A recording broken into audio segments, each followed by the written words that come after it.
बिस्मिल्लाहिर्रहमानिर्रहीम। My dear students, अस्सलाम वालेकुम। मैं हूं डॉक्टर मसूद अनवर, आपके साथ लेक्चर नंबर 14 में बिज़नेस मैथ एंड स्टैटिस्टिक्स के कोर्स के साथ।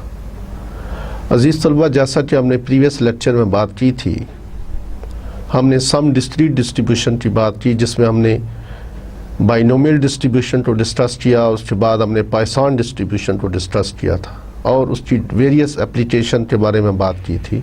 और प्लस हमने कुछ न्यूमेरिकल सॉल्व किए, जिसमें आपने देखा होगा कि पॉइसन डिस्ट्रीब्यूशन से कैसे न्यूमेरिकल सॉल्व होते हैं।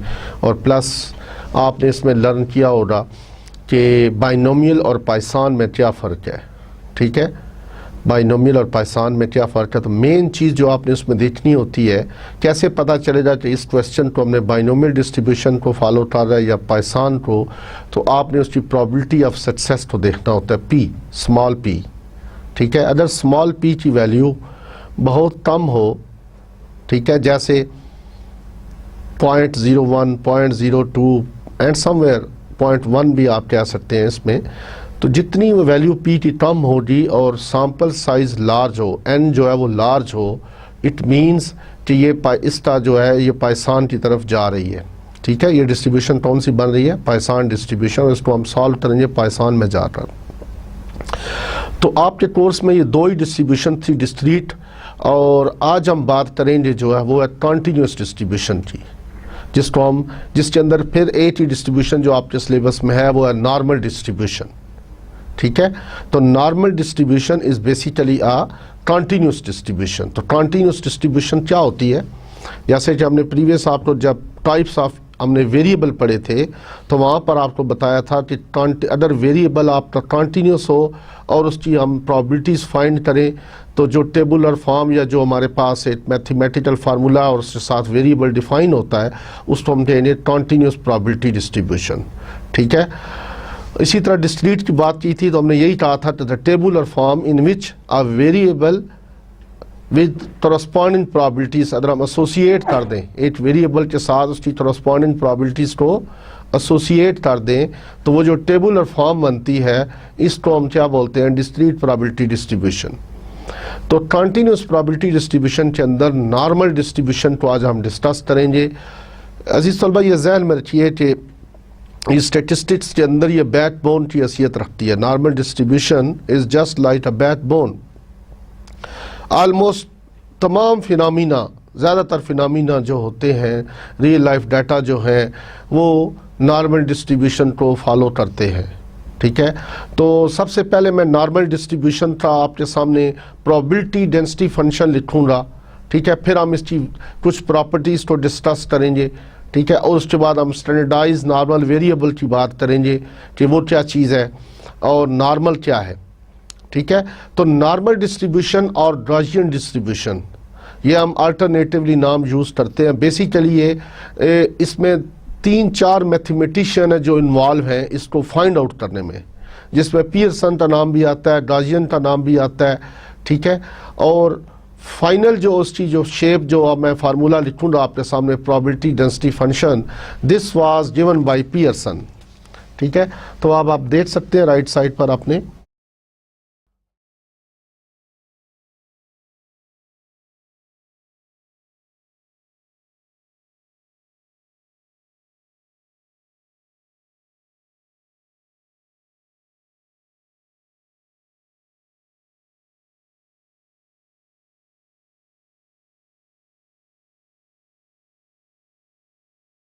Normal probability distribution. तो इसका जो PDF, it is a continuous distribution and it is a bell shaped. ठीक है, इसकी शेप जो होती है वो बेल शेप्ड है। तो मैं नेक्स्ट आपको दिखाता हूँ स्लाइड्स के अंदर कि इसकी शेप किस तरह की बनती है। तो नॉर्मल जो प्रोबेबिलिटी, इसका पीडीएफ जिसको हम कहते हैं, it is like this, 1/2 pi under root sigma e raised to the power 1/2 x minus mu over sigma whole square, where x इसकी जो डोमेन है वो -∞ से लेकर +∞ तक है, और sigma is a positive quantity, और जो म्यू है it also lies between minus infinity two plus infinity. तो अजीज तलबा ये डिस्ट्रीब्यूशन जो है it has two parameters which is mu and sigma. Mu is mean and sigma is standard deviation. It means अगर आपको म्यू और sigma का पता हो तो आप एक्स की डिफरेंट वैल्यूज़ के लिए फाइंड कर सकते हैं, कर्व ड्रा कर सकते हैं। ठीक है, अब ये ज़हन में रखिएगा कि इट शुड बी, जैसे कि कॉन्टीन्यूस रैंडम वेरिएबल को हमने डिफाइन किया था, when a variable takes all possible values between the two limits it is called continuous random variable. तो अब आप देखिए कि यहाँ पर जो रैंडम वेरिएबल एक्स है इसकी दो लिमिट्स दी हुई हैं, माइनस इन्फिनिटी और प्लस इन्फिनिटी। तो यहाँ पर ये जनरल बात की हुई है माइनस इन्फिनिटी और प्लस इन्फिनिटी। यहाँ पर आप 2 से 4 भी हो सकता है, ठीक है, -2 से -5 से +5 भी हो सकता है। ठीक है, तो अब आप अगर इस कर्व को ड्रा करें तो it is a bell shaped, it is a bell shaped. और आप देख सकते हैं इसकी प्रॉपर्टीज ऑफ PDF जो आप देखें इसमें कि it f(x) is a positive is greater and equal to 0। और दूसरी प्रॉपर्टी इसकी ये है कि अगर हम इसको सम करें from minus infinity two plus infinity f(x) into dx तो इट विल बिकम 1। ठीक है, तो ये 1 आएगा। टोटल एरिया इसको हम कहते हैं total area under the normal curve is unity. ठीक है, अच्छा, उसके अलावा आप इसमें कुछ चीज़ें हैं जो आपने देखनी है। It is a bell shaped. अगर आप में इसको मैं आपको फिगर दिखाता हूँ, राइट साइड पे आप देखिएगा, तो ये आप देख सकते हैं यहाँ पर। तो यहाँ ये मैंने कुछ विकिपीडिया से डाउनलोड की कुछ फिगर्स। अब आप देखिए अगर म्यू की वैल्यू 0 है और सिग्मा स्टेयर यानी वेरियंस जो है 0.2 है, तो ब्लू लाइन में ये दिखा रहा है सेंटर में जो आप देख रहे हैं। ठीक है, सेंटर में ब्लू जो कलर है उसमें दिखा रहा है वो। अच्छा, जब आप सिग्मा स्केयर बढ़ता है, म्यू वही है, म्यू इज इक्वल टू 0। ठीक है, तो सिग्मा स्केयर बढ़ रहा है, अब जहाँ पे 0.2 था 1 हो गया। ठीक है, sigma square is equal to 1। तो अब आप रेड लाइन में देख सकते हैं कि क्या हुआ कि उसका जो स्प्रेड था वो बढ़ रहा है। इट मीन्स कि जो स्प्रेड है वो डिपेंड कर रहा है आपके स्टैंडर्ड डिवीजन के ऊपर। जितना आपका स्टैंडर्ड डिवीजन बड़ा होता जाएगा स्प्रेड उतना ही बड़ा होता जाएगा। हत्ता कि आप अगर देखें नेक्स्ट, तो अगर आपका सिग्मा स्केयर 5 है जो कि 1 से बड़ा है, 5 नंबर 3 पर देखें तो यहाँ पर आपको कलर नजर आ रहा होगा जो इसमें आप देख सकते हैं। तो उस उल्टी प्लेट की तरह यानी प्लेटी कर्टेड टाइप उसकी फिगर बन रही है।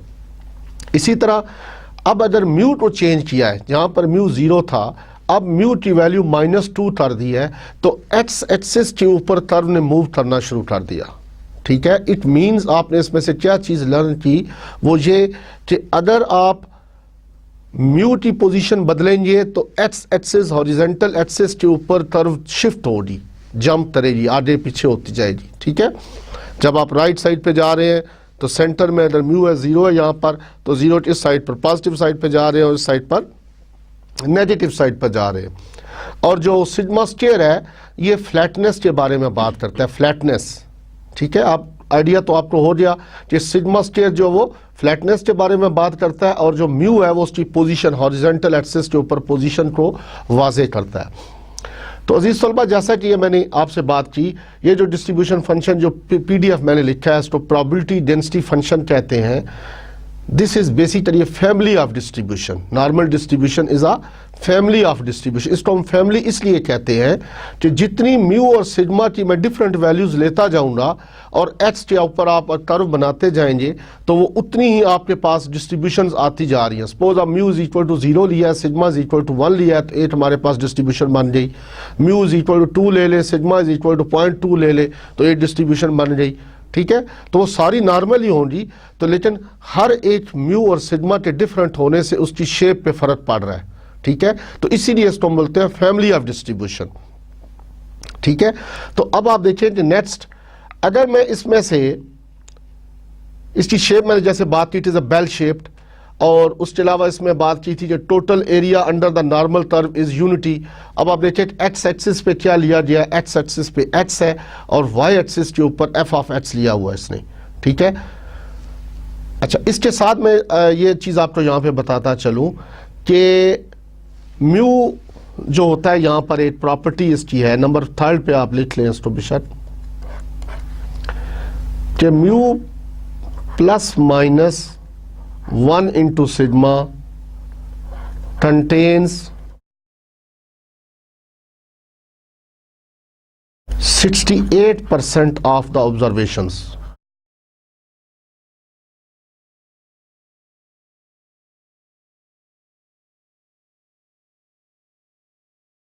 ठीक है, mu plus minus sigma contains 68% of the observations. इसी तरह अगर म्यू प्लस माइनस 2 सिग्मा करें यहां पर, यानी जाहिर बात है आपको दिया हो और म्यू और सिग्मा दिया हो तो आप मालूम कर सकते हैं इस रेंज को, इंटरवल मालूम बता सकते हैं कि इस डाटा की इतनी वैल्यूज, अगर म्यू और सिग्मा का पता हो तो इतनी वैल्यूज जो हैं वो इस रेंज में आ रही हैं। ठीक है, तो अगर mu plus minus 2 sigma contains approximately 95% confidence interval, 95% of observation जो है इसके अंदर आ जाती हैं।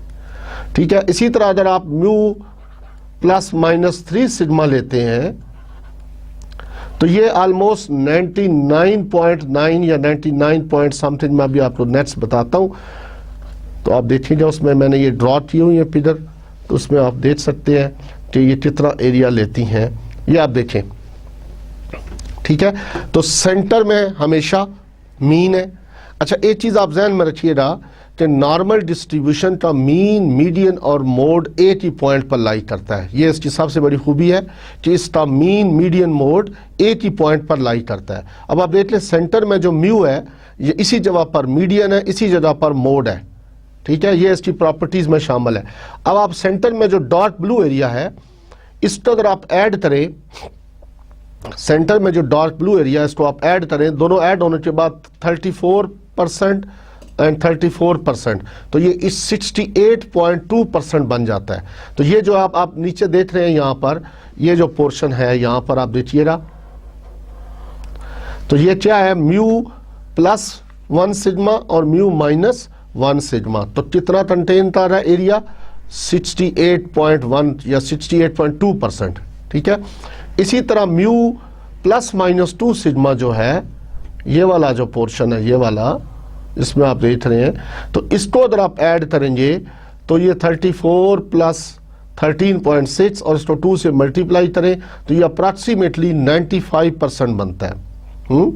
और इसी तरह अगर आप 3 सिग्मा लेंगे, म्यू प्लस माइनस 3 सिग्मा, तो वो जो बन रहा है वो 99% एरिया कवर करता है। ठीक है, तो आपने इसमें से जो चीज़ देखी वो देखा कि normal distribution is a bell shape distribution, इसीलिए अक्सर डाटा जो है इसको फॉलो करते हैं इसकी शेप की वजह से भी। प्लस आपने इसकी दूसरी प्रॉपर्टी देखी जो total area under the normal curve is unity. ठीक है, इसका थर्ड प्रॉपर्टी में आपने ये भी देख लिया कि इसका मीन, मीडियन, मोड कंसाइड करता है, एक ही पॉइंट पे लाई करता है। और उसके बाद आपने ये देखा कि म्यू प्लस माइनस 1 सिग्मा जो है वो 68.2% एरिया को कवर करता है। इसी तरह म्यू प्लस माइनस 2 सिग्मा जो है वो 95% एरिया को कवर करता है, और म्यू प्लस माइनस 3 सिग्मा जो है वो 99% एरिया को कवर करता है। ठीक है, तो अब मैं आपको एक और फिगर दिखाता हूं, यहाँ पर आप इसमें भी देख सकते हैं अजीज तलबा, इसमें देखिए, इसमें यहाँ पे मैं क्या चीज़ दिखाना चाह रहा हूँ आपको, वो ये है कि 50% आप सेंटर में देखिए वैल्यू 0 है। अच्छा, सेंटर में वैल्यू 0 है और उसके राइट साइड पर पॉजिटिव वैल्यूज जा रही हैं और लेफ्ट साइड पर नेगेटिव वैल्यूज है।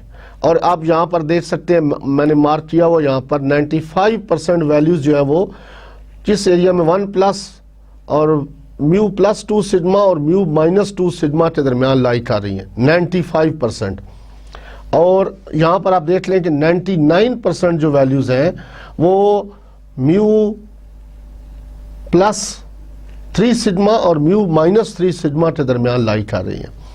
तो यहाँ से आपने एक चीज़ देखी होगी, यहाँ पर ये एट ए टाइम 2 चीज़ें आपको दिखाई जा रही हैं। एक आपको ये दिखाया जा रहा है 0, उसके बाद नीचे ये 50 है, उसके बाद नेक्स्ट लेफ्ट साइड पे 40। नीचे वाली लाइन अगर आप देखते हैं यहाँ पर, तो आप देखिए नीचे वाली लाइन पर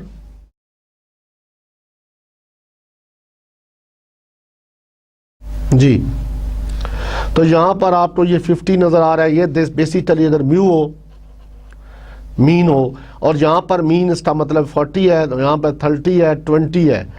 इसी तरह इसके अगेंस्ट ये 0, -1, -2, -3 दिखा रहा है। ये हमारा क्या चलाता है, ये Z स्टोर कहलाता है। क्या चलाता है, Z स्टोर। अब इसकी मैं बात करता हूँ नेक्स्ट, इसको हम क्या कहते हैं, इसको हम बोलते हैं स्टैंडर्डाइज नॉर्मल वेरिएबल। क्या बोलते हैं, स्टैंडर्डाइज नॉर्मल वेरिएबल।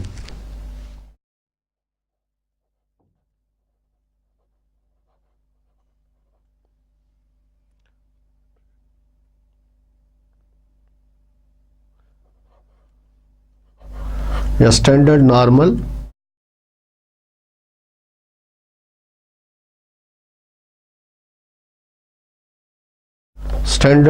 वेरिएबल।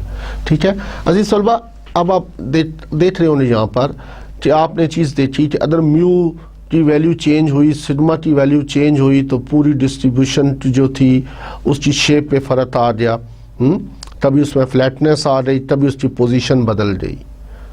ठीक है, तो अब हमारे लिए अगर प्रोबेबिलिटीज़ को फाइंड करना हो, ठीक है, तो हमारे लिए मुश्किल होता है। हम टेबल स्टडी चाहते हैं कि टेबल एक ऐसा बना लिया जाए जिसको हम स्टैंडर्डाइज कर लें और उसको स्टैंडर्ड नॉर्मल टेबल के नाम से हम याद करते हैं।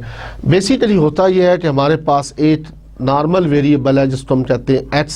सपोज इसको हम कहते हैं x is distributed normally with mean mu and variance sigma square. कैसे पढ़ते हैं इसको, एक्स इज डिस्ट्रीब्यूटेड नॉर्मली, यानी एक्स की डिस्ट्रीब्यूशन जो है वो नॉर्मल है, जिसका मीन म्यू है और वेरियंस क्या है, सिग्मा स्क्वायर है। तो कैसी डेंसिटी फंक्शन बनेगी, जो जैसे प्रीवियस स्लाइड में आपको मैंने बना के शुरू में स्टार्ट किया तो वहाँ पे बताया था कि एफ एक्स कैसे लिखते हैं, 1/2 pi under root sigma and e power 1/2 x minus mu over sigma whole square. तो ये बेसिकली ये वो चीज़ शो कर रहा है कि x is distributed like this. ठीक है, अब हम कोशिश करेंगे कि अगर हमारे पास एक ऐसा डिस्ट्रीब्यूशन बन जाए कि एक वेरिएबल हम डिफाइन करते हैं जिसको हम जी के नाम से याद करते हैं, एक्स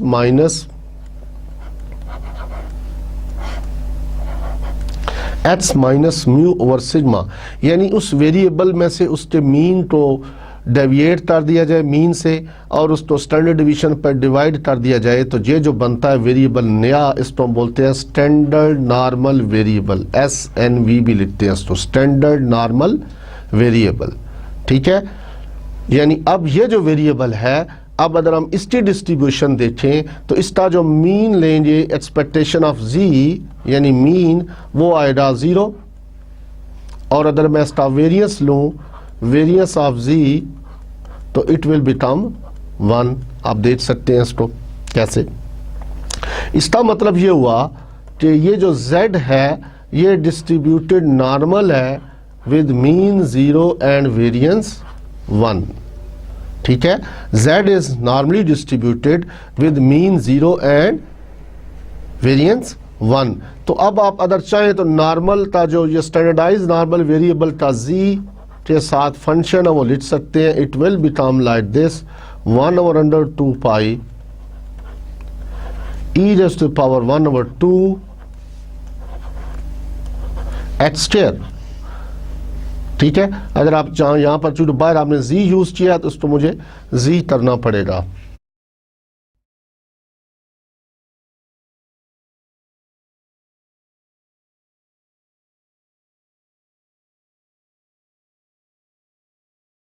ठीक है, तो ये हमारे पास आ जाता है स्टैंडर्ड नॉर्मल वेरिएबल। अब इसका एडवांटेज हम क्या लेते हैं, for solving the probability problems relating to normal distribution we use this.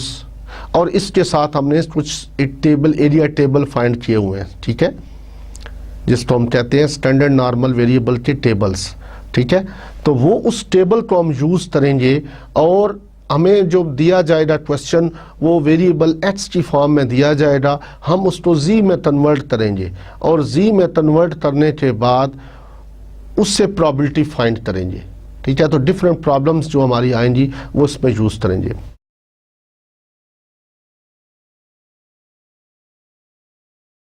जी, तो अब मैं आपकी एक्सरसाइज में से क्वेश्चन सॉल्व करता हूँ, इससे रिलेटेड जो है नॉर्मल डिस्ट्रीब्यूशन से रिलेटेड है।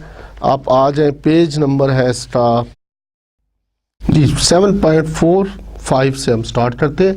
उससे पहले जो क्वेश्चन है वो कुछ पाइसान डिस्ट्रीब्यूशन के थे और कुछ थे उसमें से बाइनोमियल डिस्ट्रीब्यूशन थे और नॉर्मल डिस्ट्रीब्यूशन का जो क्वेश्चन स्टार्ट हो रहा है वो आप देख सकते हैं। क्वेश्चन नंबर है 7.45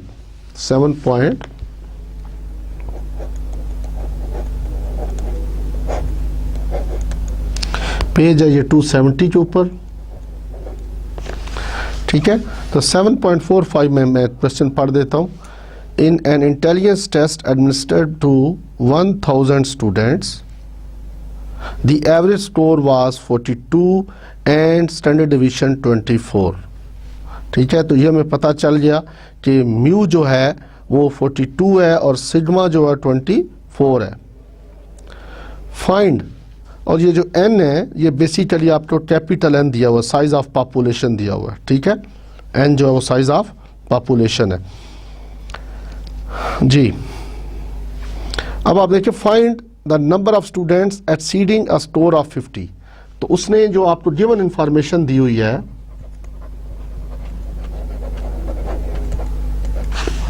that is mu is equal to 42,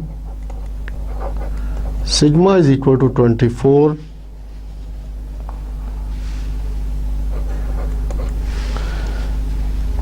and find the number of students exceeding the score of 50। तो ये जो h है वो 50 है, h क्या है 50 है।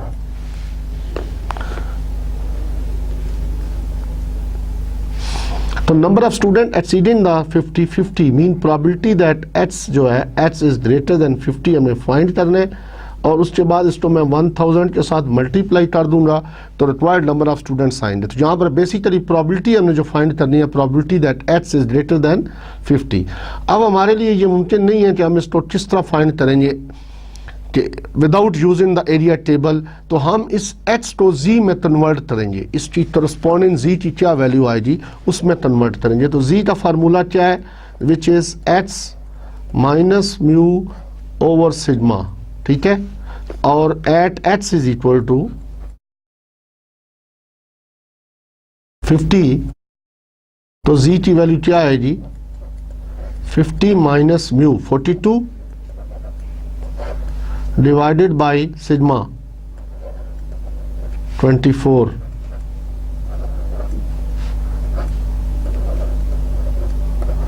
तो 1/3 इट मीन्स 1/3 को अगर आप सॉल्व करते हैं तो 0.33 आ रहा है, ये 0.333 एंड सो ऑन। तो हम 3 डिजिट तक इसको ले रहे हैं। अब ये जो हमारा x वेरिएबल नॉर्मल वेरिएबल था इसको हमने स्टैंडर्डाइज कर लिया फॉर सॉल्विंग दिस क्वेश्चन, ठीक है। अब हमारी जो प्रोबेबिलिटी रिक्वायर्ड प्रोबेबिलिटी थी दैट वाज बेसिकली हमने जो फाइंड करना था वो ये था कि probability that x is greater than 50 is now equal to probability that z is greater than 0.33 and 2 digit तक आप बेशक ले लें, ठीक है। तो अगर ये इसके ग्रेटर है, अब आपने एरिया टेबल यूज करना है, जो हमने डिफरेंट स्टैटिस्टिशियन ने टेबल बना दी है जिसमें हम फाइंड कर सकते हैं। तो एरिया टेबल जो स्टैंडर्ड नॉर्मल वेरिएबल का वेरिएट का टेबल आपको दिया होता, हर बुक के एंड पर दिया होता है, ये आप उसको देखें और कोशिश करें कि वो टेबल उठाएं जो -∞ से दैट पॉइंट आपको एरिया दे। वो टेबल उठाना है आपने, जैसे कि मैं आपको दिखाता हूँ कि यहाँ पर ये जो अभी मैं फिगर दिखा रहा हूँ, यस, तो जो -∞ टू दैट पॉइंट एरिया दे। 2 टाइप्स टेबल होते हैं, एक वो है जो 0 टू दैट पॉइंट एरिया देते हैं, 0 से लेकर उस पॉइंट तक जो आप पूछ रहे हो, लेकिन उसमें फिर तभी आपको 0.5 ऐड करना पड़ेगा और कभी सब्ट्रैक्ट करना पड़ेगा। अब आप देखें ये जो कर्व है, ये जो मैंने बनाई, आप ब्लू रंग में देखें या रेड में देखें, तो रेड में जो स्टैंडर्ड नॉर्मल कर्व है, इसलिए इसका मीन जो है वो 0 है और वेरिएंस क्या है 1 है, ये जो सेंटर में बन रही है रेड। अब आप इसका अगर एरिया देखें तो इसके सेंटर से इस तरफ जो फासला है वो 0.5 है और जो सेंटर के दूसरी तरफ फासला है वो क्या है 0.5 है। दोनों तरफ फासला 0.5, इसलिए 0.5 1 हो जाएगा। तो total area under the normal curve क्या होता है 1। ठीक है, तो अब ये जो अगर आप वो टेबल लेंगे जो 0 से दैट पॉइंट देगा, तो तभी आपको 0.5 ऐड करना पड़ेगा और तभी सब्ट्रैक्ट करना पड़ेगा। तो उसके लिए बेहतर यही है कि मैं अपने स्टूडेंट्स को यही मशवरा देता हूं कि आप वो एरिया टेबल यूज करें जो -∞ टू दैट पॉइंट देता है, जिसमें नेगेटिव वैल्यूज के साथ नेगेटिव देगा, पॉजिटिव वैल्यू अगर आप देखना चाहें तो पॉजिटिव के साथ एरिया देगा। ये बहुत इंपॉर्टेंट जरूरी है।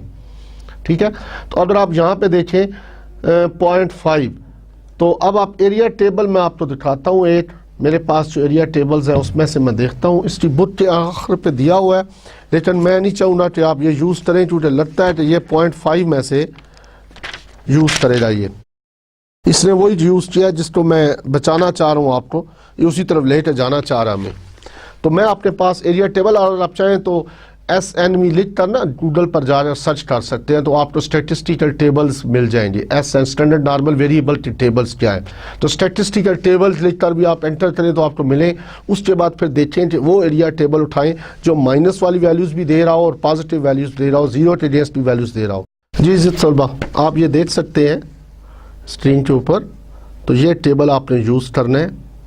ठीक है, इसमें आप देख सकते हैं टॉप पे क्या लिखा हुआ है, एरिया टेबल्स और area under the normal curve, और जो शेडेड एरिया वो देखिए -∞ टू Z उस पॉइंट तक दे रहा है वैल्यू। ठीक है, ये बहुत इंपॉर्टेंट है क्योंकि टेबल देखना एक बड़ा अहम काम है। प्रोबेबिलिटी के क्वेश्चन इसमें तब भी सॉल्व होंगे, तब भी आप इसको सॉल्व कर सकते हो कि आपको टेबल देखना आता हो। अब आप देखें ये जो टेबल हम जो क्वेश्चन सॉल्व कर रहे थे, इसमें आप देखें हमें जो चीज़ फाइंड करनी है वो probability that Z is greater than 0.33। तो अजीज तलबा, ये जो आप टेबल देख रहे हो ये हमेशा probability that Z is less and equal to Z की प्रोबेबिलिटी देता है। ये एरिया टेबल जो प्रोबेबिलिटी देता है, probability that Z is less and equal to small z। Small z वो पर्टिकुलर वैल्यू की बात कर रहा है। अगर यहाँ पे 0.33 है तो ये 0.33 जो है वो स्मॉल z की वैल्यू है।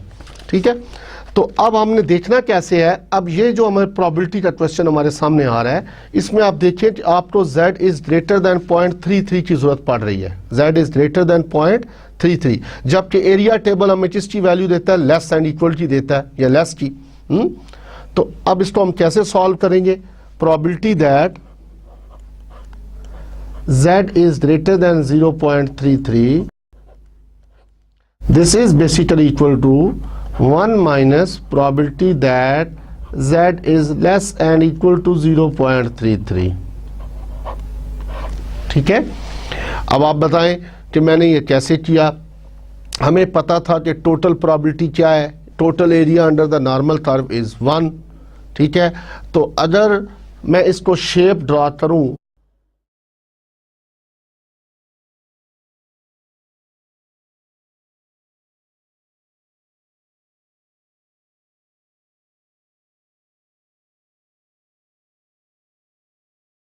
ठीक है, तो 1 पॉइंट यहाँ पर z की वैल्यू क्या होगी, इस पॉइंट के ऊपर z की वैल्यू 0 होगी। ठीक है, अब यहाँ पर z की वैल्यू 0 है, तो इसका मतलब है 0.3 कहीं यहाँ पे कहीं लाई करता होगा। तो अगर 0.3 ये लाई करता है तो सपोज यहाँ पर ये z इज इक्वल टू 0.33 है सपोज। तो अब कहता है z इज ग्रेटर देन 0.33। इसका मतलब ये हुआ कि हमें इस एरिया का आप उसने पूछा है, ये शेडेड एरिया जो है हमें इसकी प्रोबेबिलिटी पूछी है। ठीक है, तो अगर इसकी प्रोबेबिलिटी पूछी है तो हमें पता है कि टोटल प्रोबेबिलिटी यहां से लेकर यहां तक कितनी है, 1। टोटल प्रोबेबिलिटी कितनी है जी, 1। तो 1 में से अगर मैं ये वाली प्रोबेबिलिटी इस पॉइंट से इस वाली ये वाला पोर्शन जो है 1 में से अगर माइनस कर दूं तो जो रिमेनिंग बचेगी वो यही बचेगी ना। ठीक है, अगर 1 में से मैं ये वाला पोर्शन गायब कर दूं या माइनस कर दूं तो जो रिमेनिंग प्रोबेबिलिटी है वो ये पोर्शन आ जाएगा। तो यहाँ पे भी ऐसे ही हुआ, probability that z is greater than 0.33, क्योंकि मैं टेबल में से नहीं देख सकता था, क्योंकि एरिया टेबल हमें लेस एंड इक्वल या लेस की प्रोबेबिलिटी देता है। तो हमने क्या किया, हमने 1 में से लेस की प्रोबेबिलिटी को माइनस कर दिया। अब आप देखें तो ये 1 में से जब माइनस किया, ये देखिए 1 माइनस, अब आप एरिया टेबल कैसे देखोगे, तो लेफ्ट हैंड साइड पर आपने, अब आप देखिए ये नेगेटिव वैल्यूज है, उसके साथ पॉजिटिव वैल्यूज भी हैं, तो दूसरी साइड पर ये पॉजिटिव वैल्यूज है। इसीलिए मैं कहता कि आप वो टेबल है जो माइनस इन्फिनिटी से प्लस इन्फिनिटी तक वैल्यूज तो दे। तो यहाँ पर आप देख सकते हैं, तो यहाँ पर आप लेफ्ट साइड पर जो कॉलम है जी, ऊपर लिखा हुआ जी, इसमें आप 0.3 को तलाश करें, ठीक है, और 0.3 को देखिए, उसके सामने वैल्यू क्या है 0.3, और ऊपर जाकर देखिए, ऊपर वाली लाइन में देखें, आप देख सकते हैं यहाँ पर, तो ऊपर वाली लाइन में ये 0.3, यहाँ पर देखिए इसमें क्या वैल्यू आती है। तो 0.33 के अगेंस्ट वैल्यू जो आ रही है दैट इज बेसिकली 0.6293।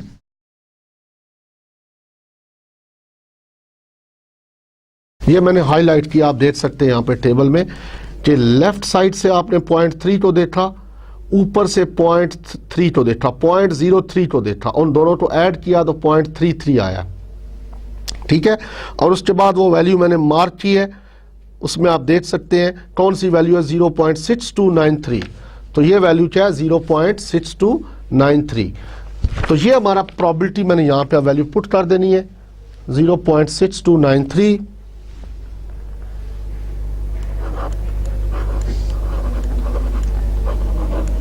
ठीक है, इसको आप इसमें से सब्ट्रैक्ट करें और देखिए क्या वैल्यू आती है। तो ये आ रहा है मे बी 7,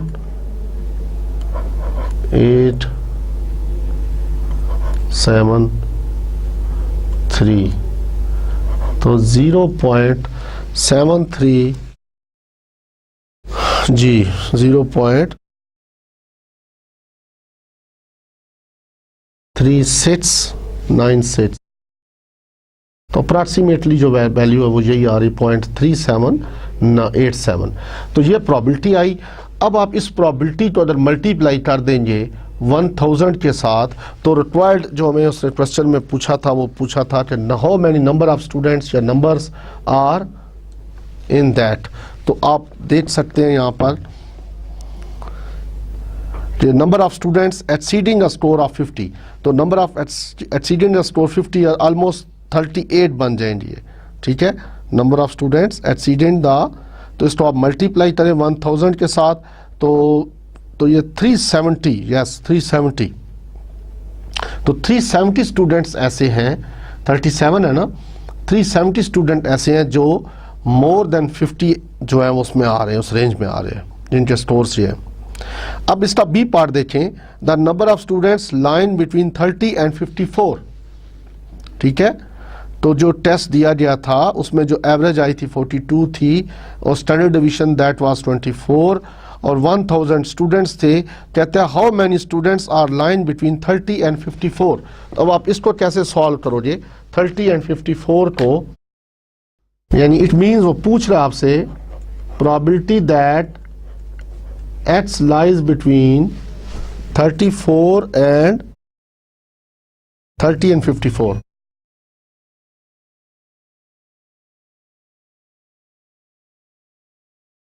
ठीक है, ये आपने फाइंड करना है एरिया।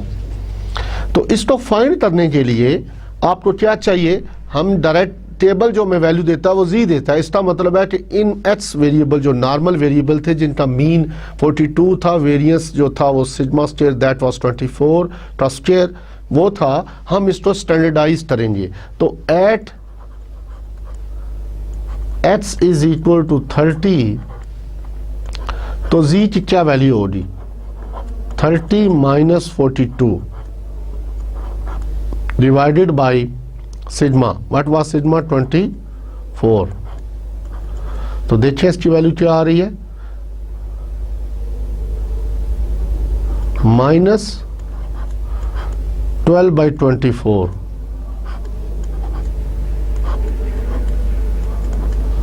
तो 1/2 माइनस 0.5 और at x is equal to 54, तो z की क्या वैल्यू है, that is 54 minus 42 divided by 24।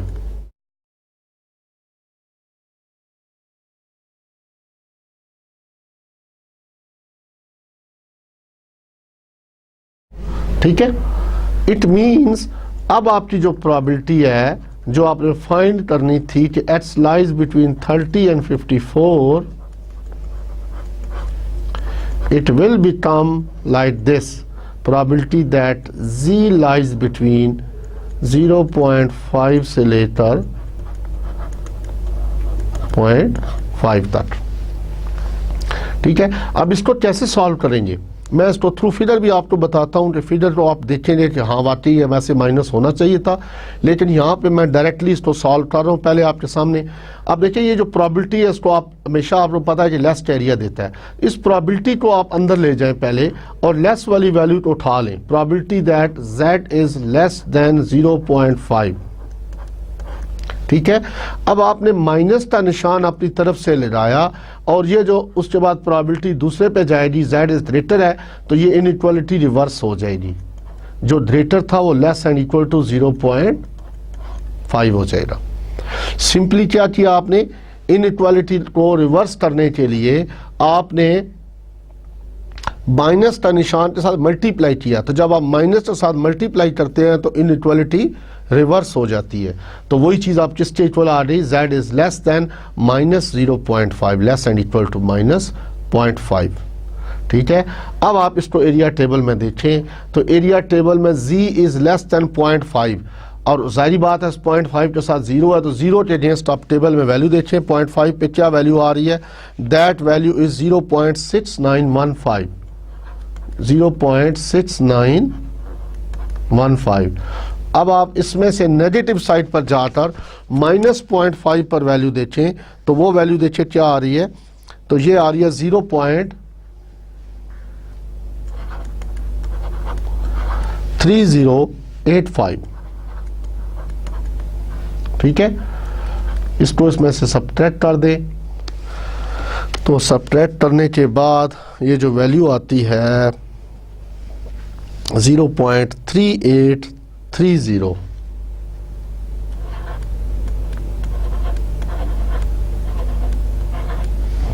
ठीक है, 0.3830, तो ये है जी उसकी probability that x lies between 54 and 30।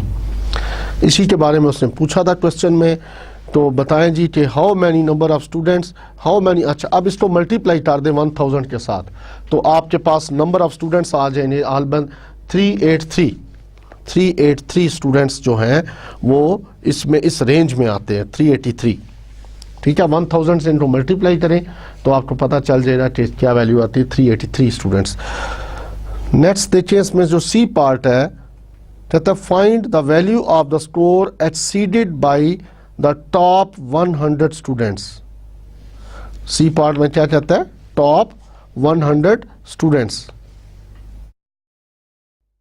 चले जी, तो प्रोबेबिलिटी इसमें फाइंड कर ले, इसमें आप x इज ग्रेटर देन 100,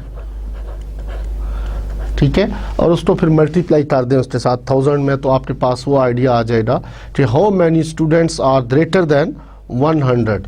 तो इसी तरह z में इसको कन्वर्ट करें, इसके अगेंस्ट प्रोबेबिलिटी दैट z की वैल्यू क्या आनी चाहिए उसको आप फाइंड करें by using that particular formula. ठीक है, तो x 100 माइनस 42 24, इसको हल करें और z की वैल्यू वहाँ देखें और उसको एरिया टेबल में से यूज़ करके आप जैसे मैंने पार्ट नंबर 1 किया है सेम इसको आपने करना है, सिर्फ वैल्यूज चेंज हो रही, तो 100 उसने यहाँ पे बात कर दी। अच्छा, अब आप देख सकते हैं क्वेश्चन नंबर 46, इसको देखिए, an aptitude test for selecting officers in a bank was conducted on 1000 candidates, ठीक है, the average score is 42 and the standard division is 24. Assuming normal distribution for the scores, find the number of candidates whose scores exceed 58. ठीक है, तो बैनी जैसे हमने पहला question solve किया 45, इसमें उसमें कोई ख़ास फ़र्क नहीं है, सिर्फ वैल्यू चेंज हुई है, जो 50 था वहाँ पर 58 आ गया, बाकी क्वेश्चन सारा सेम वही है. आप आई थिंक कर लो. इसी तरह इसका बी पार्ट है, the number of candidates whose scores lies between 30 and 66. यहाँ पे भी आप वैल्यूज़ जो है वो सिंपली 66 को उसने चेंज किया है, बाकी वैल्यूज सारी वही हैं और ऑलमोस्ट प्रोसीजर सारा सेम है. तो इसमें से आपने जब ये इसकी प्रोबेबिलिटी आएगी तो उसको आपने 1000 से मल्टीप्लाई कर देना है, तो रिक्वायर्ड नंबर ऑफ एप्लीकेंट्स आ जाएगा या कैंडिडेट्स आ जाएगा. इसी तरह आप देख लें, नेक्स्ट क्वेश्चन है 7.47. There are 600 business students in a postgraduate department of a university, and the probability for any student to need a copy of particular textbook from the university library on any day is 0.05. ठीक है, अब जब हमें probability दी हुई है, it means अब हमसे वो number of h की वैल्यू पूछेगा. It means अब हमें reverse use of table की ज़रूरत पड़ेगी कि probability दी हुई है तो h की वैल्यू क्या होगी. How many copies of books should be kept in university library so that the probability may be greater than 0.90 that none of the students needing copy from a library has to come back disappointment. Use normal approximation to the binomial law. अच्छा, ये अभी तक हमने इस topic को भी नहीं पढ़ा, मैं उसकी तरफ आऊँगा. पहले normal approximation to the binomial law से क्या मुराद है. Normal approximation to the binomial law, इसमें हम बाद में डिस्कस करते हैं इसको भी. तो जी सुलभा, इसी तरह 7.48 देखिए, उसमें भी मैं क्वेश्चन पढ़ देता हूँ, आपको कैसे सॉल्व करना है बता भी देता हूँ. A workshop produces 2000 units of an item per day. ठीक है, the average weight of unit is 130 kg. It means mu जो आपको दिया हुआ that is 130 kg with a standard division of 10 kg. तो स्टैंडर्ड डिवीजन सिग्मा की value आपको दी हुई है 10. Assuming normal distribution, okay. How many units are expected to weigh less than 142 kg. इसका मतलब है कि आपको probability that x is less than 142 find करना है. Probability that x is less than 142 find करना है. तो जो प्रोबेबिलिटी आएगी उसको आप 2000 से मल्टीप्लाई कर दोगे तो रिक्वायर्ड नंबर ऑफ जो है वो आ जाएगी एक्सपेक्टेड नंबर ऑफ यूनिट्स जो 142 से लेस है. तो सिंपली आपने वही, जैसे मैंने क्वेश्चन नंबर 7.45 सॉल्व किया उसका ए पार्ट, तो उसमें कोई ख़ास फ़र्क नहीं है. सिर्फ इतना है कि आपको probability that x is less than 142 करना है. उसके करने के लिए पहले आप इसको x को z में कन्वर्ट करोगे, क्योंकि स्टैंडर्डाइज वेरिएबल बनाओगे. नॉर्मल वेरिएबल जो है उसको स्टैंडर्डाइज करोगे. स्टैंडर्डाइज का मुराद क्या होता है कि वो वेरिएबल जिसका मीन 0 हो और वेरिएंस क्या हो 1 हो. और ये करने के बाद अब आप उसको प्रोबेबिलिटी जो रिक्वायर्ड है जिसको 2000 से मल्टीप्लाई कर दोगे तो ये हल हो जाएगा. तो अजीज़ तलबा, मैं इसका जो इसी लास्ट टॉपिक है इसी के अंदर normal approximation to the binomial distribution, इसी तरह normal approximation to the Poisson distribution, इससे मुराद क्या है. इट मीन्स कि अगर हमें कोई क्वेश्चन बाइनोमियल डिस्ट्रीब्यूशन में आ रहा है जिसमें n जो है वो बड़ा है, कैप स्मॉल n जो है सैंपल साइज बड़ा है, we can not solve it through binomial distribution. तो हम उसको क्या करते हैं, हम उसको नॉर्मल के अंदर कन्वर्ट कर देते हैं, यानी डिस्क्रीट रैंडम वेरिएबल को कंटिन्यूस रैंडम वेरिएबल में चेंज कर देते हैं और उसकी प्रोबेबिलिटी कंटिन्यूस में जाकर निकालते हैं. ठीक है, और प्रोबेबिलिटी ऑलमोस्ट वही होती है जो अगर बाइनोमियल का फार्मूला लगा के हल करते तो वो होती. ठीक है, तो अब आप पेज नंबर यहाँ पर देखिए, मैं आपको बताता हूँ उसमें. यस, पेज नंबर 263 के ऊपर आ जाए और उसमें देख लें आप कि यहाँ पर क्या है. The binomial distribution approaches the normal distribution with standard variable. तो आप देखिए बाइनोमियल और नॉर्मल के अंदर जो है वो रिलेशनशिप बनाने के लिए हमें पता है कि जी किसके इक्वल होता है, या बाइनोमियल का मीन क्या है, मीन ऑफ बाइनोमियल को हम कहते हैं mu, and this is NP. ये प्रीवियस लेक्चर में हमने इसको पढ़ा था, और इसका जो स्टैंडर्ड डिवीजन है that is under root n p cube, ठीक है, under root n p cube. अब अगर मैं स्टैंडर्ड नॉर्मल वेरिएबल के अंदर जहां पर एच है उसके बाद म्यू की जगह पर ये एन पी ले लूं, और इसका डिवाइजर में सिग्मा है तो सिग्मा की जगह पर under root n p q ले लूं, ठीक है। तो ये जो standard normal, this is also normal with 0 and 1, ठीक है, डिस्ट्रीब्यूटेड, इससे हम कहते हैं डिस्ट्रीब्यूटेड लाइट। ये जो है ना, ये जो हम साइन यूज करते हैं इसको कहते हैं is distributed normal with 0 mean and unit variance, ठीक है। तो z जो है अगर हम उसका बाइनोमियल का मीन उसमें से माइनस कर दें और बाइनोमियल का स्टैंडर्ड डिवीजन पे डिवाइड कर दें, तो ये जो बाइनोमियल है ये हम अप्रॉक्सीमेट कर सकते हैं नॉर्मल के जरिए, ठीक है। तो approximation of binomial through normal. इसी तरह अगर पाइथन का मैं कर दूं, तो यहाँ पर आप देखिए तो क्वेश्चन पाइथन का है, मैं इसमें से माइनस कर दूं, पाइथन का मीन किसके इक्वल होता है जी, लैम्डा, और उसका वेरिएंस क्या है वो भी लैम्डा है, तो अंडर रूट लैम्डा उसका स्टैंडर्ड डेविएशन है। तो ये अगर मैं कर दूं तो this is also normal with 0 mean and unit variance, standard normal जिसको हम कहते हैं, तो ये भी उसको फॉलो करता है नॉर्मेलिटी को। इसका मतलब ये है कि ये बाइनोमियल और पाइथन के हैं क्वेश्चन, उसको हम नॉर्मल में कन्वर्ट करके भी सॉल्व कर सकते हैं, ठीक है, नॉर्मल में कन्वर्ट करके सॉल्व कर सकते हैं। तो अब मैं इस तरह इससे रिलेटेड एक क्वेश्चन करता हूं जिसमें आपको ये पता चले कि क्वेश्चन जो दिया हो वो बाइनोमियल का दिया हुआ हो और उसको हम हल करें जाके नॉर्मल के अंदर, यानी डिस्क्रीट का क्वेश्चन है उसको कंटिन्यूस बना के हल करेंगे। तो क्वेश्चन नंबर उसी को करते हैं जो भी हमने लास्ट एक्सरसाइज में देखा था, जिसमें था normal approximation to the binomial 7.47, ठीक है। तो अब आप देखिए इसके अंदर आपको n दिया हुआ है,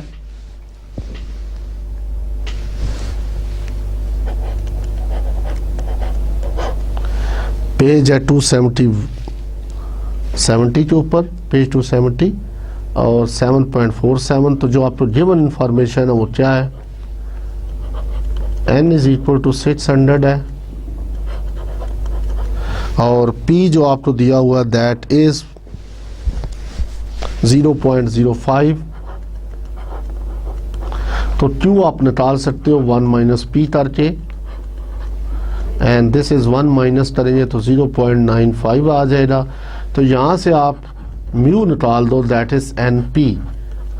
तो np से मुराद क्या है, 600 मल्टीप्लाई विद 5/100, ये 5 जो है ये 0 कैंसिल हो जाएंगे, तो दिट विल बिकम 30, और sigma will become like this npq, ये उसकी डेफिनेशन थी। np अगर 30 हो तो वो आप डायरेक्ट पुट कर दें और 0.95 से मल्टीप्लाई करके इसका अंडर रूट ले लें, और उसके बाद उसकी वैल्यू देखें क्या आती है। तो ये वैल्यू तकरीबन आ रही है तकरीबन 5.34, ठीक है। अब आप देखें क्वेश्चन में क्या पूछा गया है, how many are greater than, it means आपको h की वैल्यू दिखानी है, h की वैल्यू आपने फाइंड करनी है जबकि 95% जो है वो ग्रेटर है।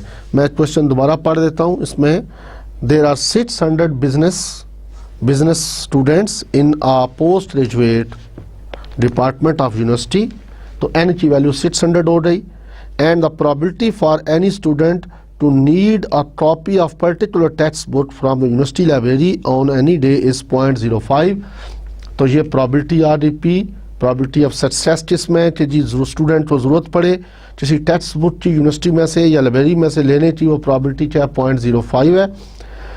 How many copies of books should be kept in the university's library so that the probability may be greater than 0.90 that the none of the students need a copy from library has to come back disappointed। तो अब ये जो उसने probability दी हुई है कि none of the student जो है वो डिसअपॉइंटेड वापस आए, दैट इज 0.90, दैट इज 0.90। तो इट मीन्स आपको एच की वैल्यू बतानी है। अगर आपने पता, वी नो दैट कि जी किसके इक्वल होता है,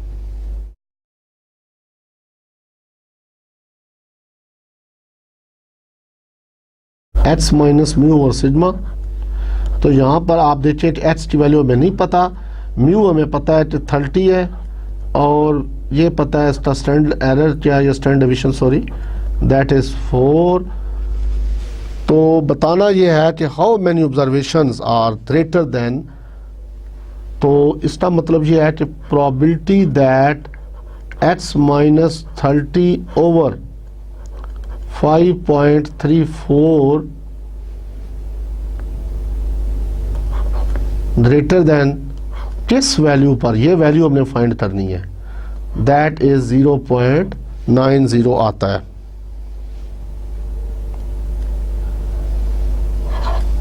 ठीक है, यानी कौन सी वैल्यू है जिस पर यहां पर z की कौन सी वैल्यू आएगी, ठीक है, कि जिस पर प्रोबेबिलिटी क्या हो, 0.90 हो।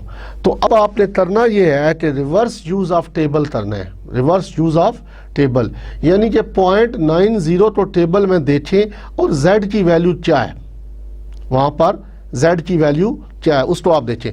तो इस एरिया टेबल में देखें आप, मैं देखता हूं उसमें से 1 जी, ये वैल्यू पे मैं निशान लगा रहा हूं, इसको हाईलाइट कर रहा हूं मैं, आप देखिए इसके ऊपर जी। अब आप देख सकते हैं इसमें कि ये वैल्यू 1.28 के ऊपर ऐसी आई, जो प्रोबेबिलिटी क्या थी, 0.90 थी।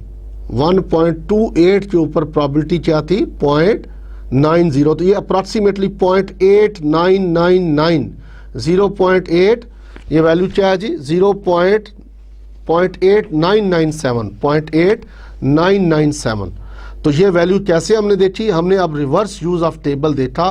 पहले क्वेश्चन जो हमने सॉल्व किए उसके अंदर हमें एच की वैल्यू दी होती थी, एच के बारे में प्रोबेबिलिटी पूछता था। अब हमें प्रोबेबिलिटी दी हुई है और उसके अगेंस्ट हमें एच की वैल्यू निकालनी है, तो इसको हम फिर रिवर्स यूज ऑफ टेबल करते हैं। पहले हम जी में कन्वर्ट करते थे एच को, ठीक है, एच की वैल्यू को जी में कन्वर्ट करते थे और जी को देखते थे अगेंस्ट प्रोबेबिलिटी क्या आती है। अब हमें प्रोबेबिलिटी दी हुई है, प्रोबेबिलिटी से हम जी निकालेंगे, उस जी को यूज करके एच की वैल्यू निकालेंगे। तो वहां से हमें एच की वैल्यू पता चलेगी कि क्या स्टूडेंट्स थे जिनको जरूरत पड़ी बुक्स की और वो नहीं ले सके। ठीक है, तो अब आप देखिए यहां पर इट मींस ये जो प्रोबेबिलिटी यहां पर आ रही है दैट इज 1.28। तो प्रोबेबिलिटी 0.90 के अगेंस्ट जी की वैल्यू क्या आ रही है, 1.28। तो यहां पर मैं इसे पुट करता हूं, इस मीन के ये जो प्रोबेबिलिटी है, probability that z is greater than 1.28, this is equal to 0.90। ये हमने टेबल में से देखा। ठीक है, अब आप इन वैल्यूज को कंपेयर करें, दोनों इक्वेशंस को कंपेयर करें, तो आप देख सकते हैं कि x minus 30 over 5.34 is equal to 1.28। ठीक है, यानी ये वैल्यू जो होगी 1.28 जो वैल्यू है उसके अगेंस्ट आप देखें इसकी वैल्यू। तो यहां पर इसको आप सिंप्लीफाई करें तो ये आ जाएगा x की वैल्यू, ये 1.28 से मल्टीप्लाई हो जाएगा 5.34 और 30 ऐड हो जाएगा, तो 30 प्लस 1.28 मल्टीप्लाई विद 5.34, तो हमारे पास वैल्यू क्या आनी चाहिए जी, तो अप्रॉक्सीमेटली ये तो 37 आ रहा है, कुछ 36 पॉइंट समथिंग है, 36.835 यानी ये 37 आ गई हमारे पास, ठीक है। तो ये वो वैल्यू x की, यानी आप ये समझो कि प्रोबेबिलिटी दैट, ये सारा जो क्वेश्चन मैंने सॉल्व किया है इसको मैं अगर अब सम अप करूं तो मैं कह सकता हूं कि probability that x is greater than 37 is equal to 0.90, ठीक है। ये वैल्यू थी, यानी इससे पहले हमसे वो पूछता था probability that x is greater than 37 find करो, तो हमें प्रोबेबिलिटी फाइंड करते थे 0.90। अब यहां पर क्या हुआ है कि उसने प्रोबेबिलिटी दे दी हमें और पूछा कि वो कौन सी x की वैल्यू बताओ कौन सी है। तो ये x की वैल्यू हम कैसे देखते हैं, उसी तरह z में कन्वर्ट किया, z में कन्वर्ट करने के बाद अब हमने रिवर्स यूज ऑफ टेबल इसको हम कहते हैं। तो वहां से z की वैल्यू फाइंड की, उस z की वैल्यू के अंदर हमने देखा कि हमारे पास जो z है उसमें आपस में दोनों कंपेयर किए, ठीक है, और कंपेयर करने के बाद हमने उसकी वैल्यू फाइंड की। तो ये वैल्यू जो आई वो 37 थी। तो आई थिंक ये आपको क्वेश्चन अब समझ आ गया होगा। इसके अलावा और भी क्वेश्चंस हैं इसमें, 3.49 देख लें। और अब सिंपली आपने करना ये है कि अगर आपको बाइनोमियल का क्वेश्चन आ जाए या पाइथन का क्वेश्चन आ जाए तो आपने सिर्फ उस z को यूज़ करना है, और z में आपको पता है तो उसका फार्मूला क्या है, x minus mu over sigma, ठीक है। और म्यू और सिग्मा की जगह पर चेंज आ जाएगी। जब नॉर्मल डिस्ट्रीब्यूशन का क्वेश्चन आएगा तो म्यू और सिग्मा की वैल्यूज गिवन होंगी। जब बाइनोमियल अप्रॉक्सीमेशन नॉर्मल के जरिए हम सॉल्व करें या पाइथन को हम यूज़ करें, यानी पाइथन का क्वेश्चन को अप्रॉक्सीमेट करें नॉर्मल के ज़रिए, तो वहाँ पर आपको उसके पैरामीटर्स दिए हुए होंगे बाइनोमियल के, आपने वहाँ से म्यू और सिग्मा की वैल्यू फाइंड करनी है और यहाँ पे पुट कर देनी है। जैसा कि आपको पता है कि पाइथन डिस्ट्रीब्यूशन के अंदर सिर्फ एक ही पैरामीटर है विच इज़ लेमडा, ठीक है। तो उसमें आपको लेमडा का पता हो तो आप उसका मीन भी फाइंड कर सकते हो, उसका वेरियंस भी वही है, स्टैंडर्ड डेविएशन जो है उसका रूट आ जाता है, पॉजिटिव स्क्वायर रूट।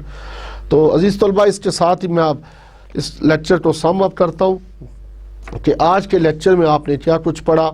हमने नॉर्मल डिस्ट्रीब्यूशन को डिस्कस किया, ठीक है, और इसके अलावा इसमें से डिफरेंट इसकी प्रॉपर्टीज़ देखी।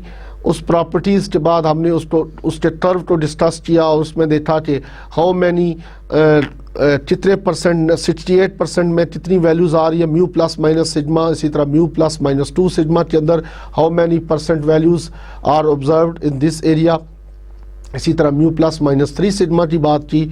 उसके अलावा हमने आप स्टैंडर्डाइज नॉर्मल वेरिएबल के बारे में बात की, क्यों ज़रूरत पेश आई, इसलिए कि हम प्रोबेबिलिटी सॉल्व करना चाहते हैं जब न्यूमेरिकल्स, तो हमें एरिया टेबल की ज़रूरत पड़ती है। तो एरिया टेबल जो है वो हर म्यू और सिग्मा के लिए फिर डिफरेंट बनाना बहुत मुश्किल था, ठीक है। जितने आपके पास म्यूज और सिग्माज हैं, ये फैमिली ऑफ डिस्ट्रीब्यूशन है, it is not possible for us कि हर म्यू तभी मैं 0.1 ले लूँ और सिग्मा ले लूँ 0.2 और उसके लिए मेरे पास टेबल अवेलेबल हो, तो वो अवेलेबल नहीं था। तो हमने उसको स्टैंडर्डाइज कर लिया, स्टैंडर्डाइज नॉर्मल वेरिएबल में कन्वर्ट कर दिया। क्यों कि स्टैंडर्ड नॉर्मल से मुराद यह है तो उसका मीन 0, वेरियंस क्या हो 1। अब ये फिक्स है, ठीक है। तो हम कोई भी एक्स की वैल्यू दी हो उसको स्टैंडर्डाइज करके, यानी उसको स्टैंडर्डाइज जी स्टोर जो है, जी हमारे पास स्टेटिस्टिक्स है, एस माई म्यू ओवर सिग्मा, इसको हम यूज़ करके स्टैंडर्डाइज करते हैं। स्टैंडर्डाइज करने के बाद उसको एरिया टेबल में से उसको प्रॉबिलिटीज़ को फाइंड कर सकते हैं। तो अब आई थिंक नॉर्मल के हवाले से कोई प्रॉब्लम तो नहीं होना चाहिए। अगर कोई बाइनोमियल का क्वेश्चन आता है जो कि लेंथी क्वेश्चन है, जिसमें सैम्पल साइज बड़ा है, वो सॉल्व नहीं हो सकता, तो हम बाइनोमियल को पाइथन उसमें नॉर्मल में कन्वर्ट कर देते हैं। इसी तरह पाइथन का कोई क्वेश्चन आपके पास आता है जिसमें सैम्पल साइज बहुत बड़ा है, तो आप क्या करते हो, उसको भी नॉर्मल के अंदर जाकर सॉल्व कर सकते हो। अब ये प्रैक्टिस इसके लिए बहुत ज़रूरी है, ख़ास करके जो रिवर्स यूज़ ऑफ टेबल है इसमें आप इसको देखिएगा। तो नेक्स्ट लेक्चर के अंदर हम टेस्टिंग ऑफ हाइपोथेसिस की बात करेंगे अब इंशाल्लाह। तो बेसिकली जो स्टैटिस्टिक्स का मेन जो कोर सब्जेक्ट था, जो मैंने डेफिनेशन स्टार्ट में आपके सामने पेश की थी, उसका जो सेकंड पोर्शन था दैट वाज स्टैटिस्टिकल इन्फ्रेंस। तो नेक्स्ट लेक्चर में इंशाल्लाह हम स्टैटिस्टिकल इन्फ्रेंस जिसमें टेस्टिंग ऑफ हाइपोथेसिस की बात करेंगे। उम्मीद आपको समझ आया होगा। अल्लाह हाफिज़ एंड गुड लक।